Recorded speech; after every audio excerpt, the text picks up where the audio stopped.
اسماعیلی جا کجاست؟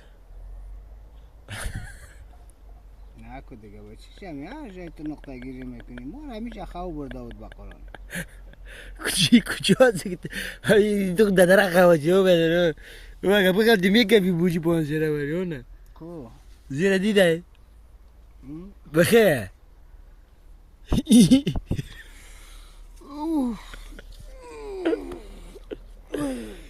خدا همی تو تا خوردیم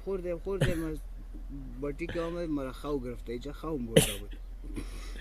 بریم برادر شما هم یک کم توت موت بخوریم بعد از بیاین یک چکر زده با ببینین جای خواه چه رقمه هنه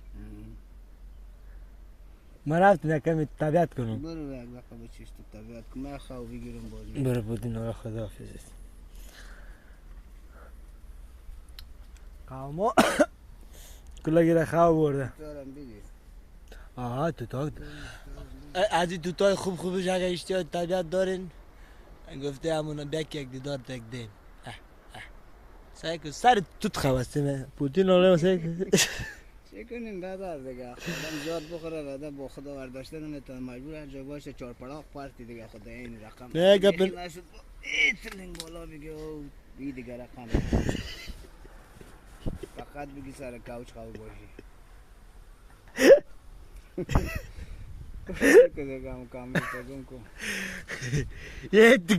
کس لوده آدم خواسته که شایی خواسته گیری دیگه صبر که یک نسوارم دیم بالا آه پوتین لالا میاد تارکی را زده تو سر درخت در چشمایت نپرده